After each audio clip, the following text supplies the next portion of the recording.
गौतम बुद्ध की शिक्षाएं आज भी लोगों को प्रेरणा देने के साथ सही जीवन जीने की राह दिखाती है। उनका कहना था कि हर पुरुष की 4 पत्नियां होनी चाहिए। इसके पीछे एक दिलचस्प कहानी है। बुद्ध के प्रारंभिक उपदेश वाले 32 आगम सूत्रों में से एक में इस कहानी का जिक्र है। गौतम बुद्ध ने एक दिन अपने शिष्यों से कहा, एक आदमी की 4 पत्नियां थीं। समय बीतने पर वो बीमार पड़ा तो उसे अपनी मौत दिखने लगी। जीवन के अंत में वो बहुत अकेलापन महसूस करने लगा। उसने अपनी पहली पत्नी को बुलाया और उसे अपने साथ दूसरी दुनिया में चलने के लिए कहा। व्यक्ति ने कहा, मेरी प्रिय पत्नी, मैंने तुम्हें सबसे ज़्यादा प्रेम किया, हमेशा तुम्हारा ख्याल रखा।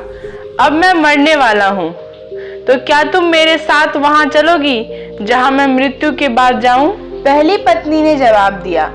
उसने जवाब दिया, मेरे प्यारे पति, मुझे पता है कि आप हमेशा मुझसे प्यार करते थे और अब आपका अंत करीब है।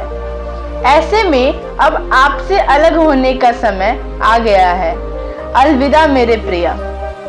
दूसरी पत्नी का जवाब। इसके बाद उसने अपनी दूसरी पत्नी को बुलाया और मौत के बाद के सफर पर साथ चलने की विनती की। तो दूसरी पत्नी ने जवाब दिया, प्रिय पति, आपकी पहली पत्नी ने आपकी मृत्यु के बाद आपका साथ देने से इनकार कर दिया, तो फिर मैं भला आपके साथ कैसे जा सकती हूँ? आपने तो मुझे केवल अपने स्वार्थ के लिए प्यार किया है।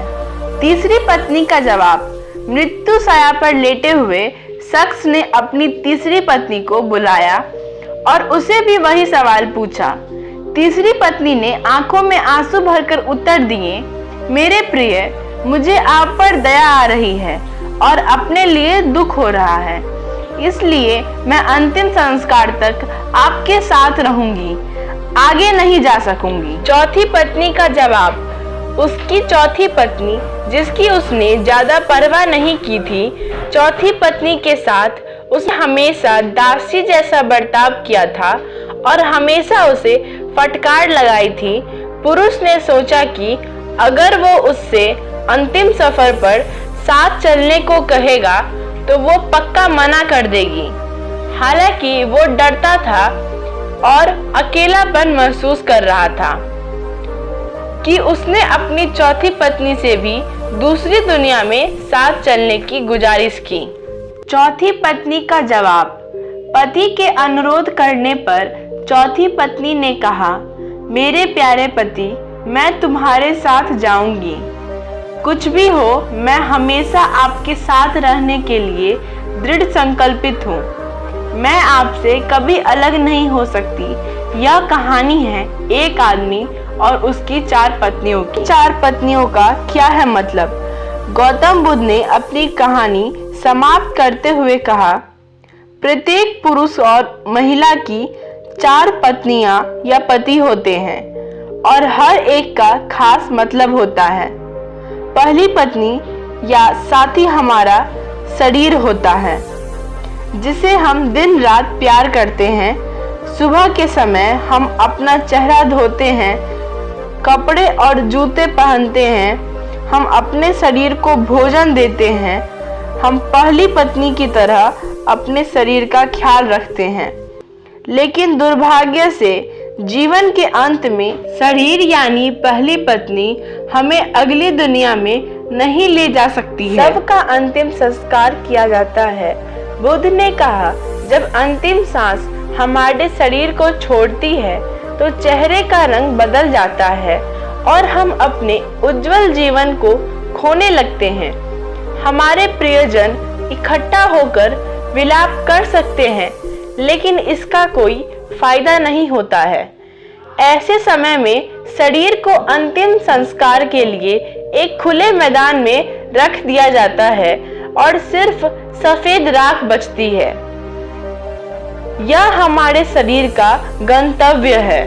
भौतिक चीजों का तात्पर्य दूसरी पत्नी हमारे भाग्य, भौतिक चीजों, धन, संपत्ति, प्रसिद्धि, पद और नौकरी को दर्शाती है। हम इन सभी भौतिक चीज़ों से काफ़ी जुड़ाव महसूस करते हैं, जिसे पाने के लिए हमने कड़ी मेहनत की है। हम इन चीज़ों को खोने से डरते हैं, लेकिन इनकी कोई सीमा नहीं है। हमारे भाग्य ने जो भी इकट्ठा किया है उसे हमें छोड़ना ही होगा। हम इस दुनिया में खाली हाथ आए हैं और मृत्यु के समय भी हमारे हाथ खाली होते हैं। जैसे दूसरी पत्नी ने अपने पति से कहा था, तुमने अपने अहंकार और स्वार्थ के लिए सिर्फ मुझे अपने साथ रखा है और अब अलविदा कहने का समय आ गया है। बुद्ध कहते हैं कि तीसरी पत्नी का अर्थ यहाँ हमारे नाते रिश्तेदारों से हैं। यह हमारे माता पिता, बहन और भाई, सभी रिश्तेदारों, दोस्तों और समाज की तरह हैं। वो आंखों में आंसू लिए हमारे साथ शमशान घाट तक ही आ सकते हैं। वो हमारे लिए दुखी और उदास रहते हैं, इसलिए हम अपनी शरीर, भाग्य और समाज पर निर्भर नहीं रह सकते हैं। हम अकेले आते हैं तो अकेले ही इस दुनिया से जाते हैं। मृत्यु के बाद कोई हमारा साथ नहीं दे सकता। चौथी पत्नी का क्या है मतलब? बुद्ध ने कहा, चौथी पत्नी हमारा मन या चेतना है। जब हम गहराई से यह पहचान जाते हैं कि हमारा मन क्रोध, लालच और असंतोष से भरा हुआ है, तो हम अपने जीवन को अच्छे नजरिए से देख पाते हैं। क्रोध, लोभ और असंतोष कर्म के नियम हैं। हम अपने कर्म से कभी पीछा नहीं छुड़ा सकते हैं। जैसा कि चौथी पत्नी ने अपने मरते हुए पति से कहा, तुम जहां भी जाओगे मैं तुम्हारे पीछे चलूंगी। धन्यवाद।